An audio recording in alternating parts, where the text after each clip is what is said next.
오늘은 을의 일조에 대해서 말씀을 드리겠습니다. 을해라고 하면 을목이라고 하는 것은 초목이 되고 살아있는 생목이 되겠습니다. 이 을이라고 하는 것은 갑에 비해서는 음에 속하니까 소극적이다 이렇게 생각하기 쉽습니다만은 을이 갑보다 오히려 더 강합니다. 음이지만 더 활동적이고 더 적극적이라고 봐야 돼요. 갑목은 1월이고 을목은 2월 달에 되기 때문에 더 자랐어요. 그래서 이 을이라고 하는 거는 활동적이 강하고 또 나무니까 곡직적이거든요. 향상심이 많아요. 그리고 을이라고 하는 거는 생기가 있기 때문에 명랑하고 낙천적이고 긍정적입니다. 정치가나 지도자로 큰 인물들이 많습니다. 밑에 해수가 바닷물이고 이건 초목이니까 이게 부목이 되지 않겠느냐, 떠내려가는 나무가 되지 않겠느냐 생각하기 쉽습니다만은 물론 그렇게 해석할 수가 있어요. 그러나 나무는 나무요, 물은 물이고 수생목이다 이렇게 생각하셔야 돼요. 그러니까 학술, 교육, 문화 쪽으로 크게 성공하는 그런 기운을 가지고 있습니다. 그리고 해는 뭡니까? 역마살이에요.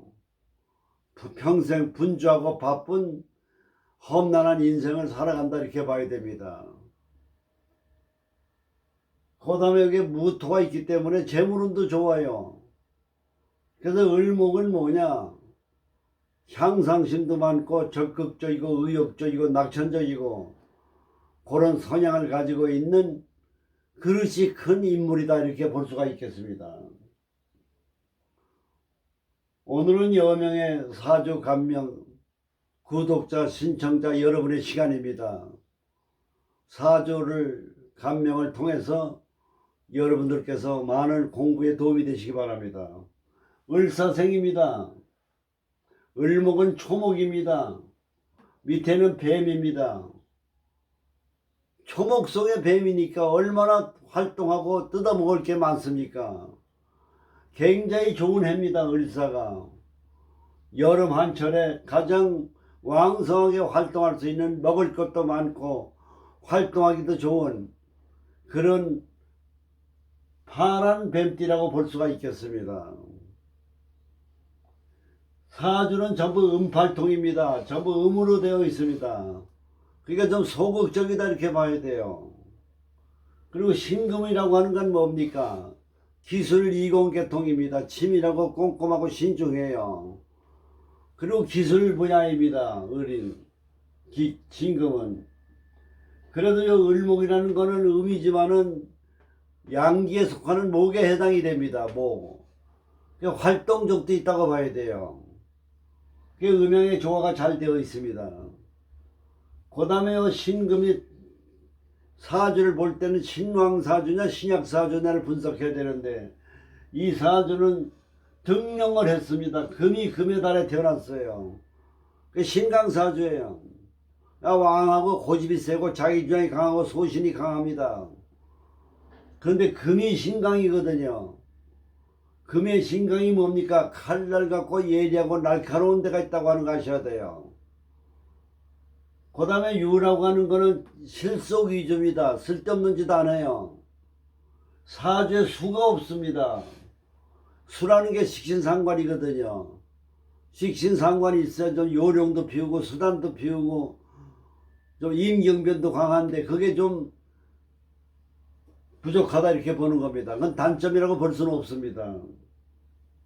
그런데 다행히 묘미, 미와 묘가 합해서 목이 됩니다. 우에 을목하고 금도 왕하지만 목도 왕합니다. 목은 나한테 뭐가 되냐? 재물이 됩니다. 팔자의 재물은 타고났어요.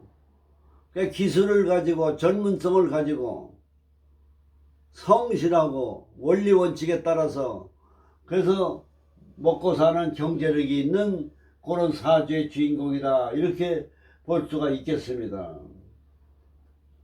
다만 이제 이게 신강사주가 되면 걸록적이 되면은 인간관계에서 상대방이 좀 거부감을 느낄 정도로 자기 주장이 강한 우려가 있기 때문에 좀 더 부드러운 표정, 맑은 표정, 환한 얼굴, 그리고 유머감과 좀 낙천적인 태도, 좀 즐거운 자기 일에 보람을 느끼는 감사하는 마음, 그런 성향으로 표정을 바꾸는 게 굉장히 중요합니다. 그러니까 마음이 낙천적으로 긍정적으로 감사한 마음으로 보람을 느끼는 그런 마인드를 갖게 되면 행복한 인생이 되리라 이렇게 봐집니다. 병술대운에 들어와서는 어떻게 되느냐, 음이 많은데 양이 들어왔습니다. 병신 합수가 됐습니다. 수생목 재물운이 좋습니다. 묘술 합화 불이 됩니다. 유술 금도 되지만 음양의 조가 잘 돼 괜찮습니다. 정화는 뭡니까? 금이 많은데 정금이 들어오니까 좋지요. 거기다 해는 해명이 목이 되니까 좋습니다. 무는 뭡니까? 토생금이거든요. 금이 많은데 또 금이 들어왔거든요. 이게 21살부터 5년은 좀 힘들었다고 봐야 됩니다. 그 다음에 자가 들어옵니다. 자는 뭡니까? 이 사주에 나무가 수생목을 해주니까 재물운이 좋다고 봐야 됩니다.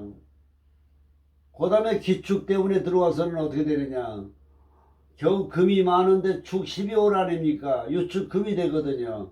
어려운 시기라고 봐야 됩니다. 금이 많은데 또 토생금 해주거든요. 드디어 41살부터 운이 들어왔는데 지지의 이는 굉장히 좋습니다만 경금은 나에게 좋지가 않아요. 그리고 외형적인 건 어렵지만은 밑에는 실속을 보거든요. 내용은 좋다고 이렇게 봐야 됩니다. 역시 신 하나에 와서도 뭡니까? 외형적인 건 힘들고 내용적인 건 힘들고 재물은 좋다고 봐야 됩니다. 그래서 41살부터는 그래도 대운이라고 하는 좋은 운세에 들어와 있고, 운세가 임진대운에 들어오게 되면 금생수 상관 재물운이 좋아집니다. 진유 금도 되지만 진유가 되지만 재물운이 굉장히 좋다고 봐야 돼요. 역시 계사년이 되면은 인생의 최고의 좋은 시기로 봐야 됩니다. 금이 많은 게 설기되죠. 수생목 해주죠.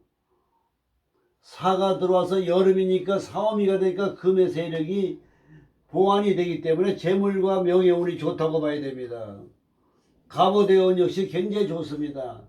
말년으로 재물운이 좋고 건강운이 좋고, 어려운 시기는 초년이었고 힘든 시기는 지나갔다고 봐야 됩니다. 항상 이 사주는 뭐냐, 외형적인 건 힘들고 내용적인 건 좋기 때문에 외형적인 그런 어떤 어려움과 힘든 것이 있으면은 그저 내 긍정적인 마음으로 마음의 자세를 좀 낙천적인 마음, 그런 거가 중요하다 이렇게 봐지겠습니다. 그래서 오늘은 여명의 사주, 을사생, 을류, 신미, 신묘에 대한 사주를 같이 공부해 봤습니다. 앞으로 구독자, 신청자 여러분께서는 사주 감명에 원하시는 분께서는 문자로 신청을 해주시면 접수를 해서 상담을 해드리도록 하겠습니다. 많은 협조 부탁드립니다. 복 많이 받으십시오. 감사합니다.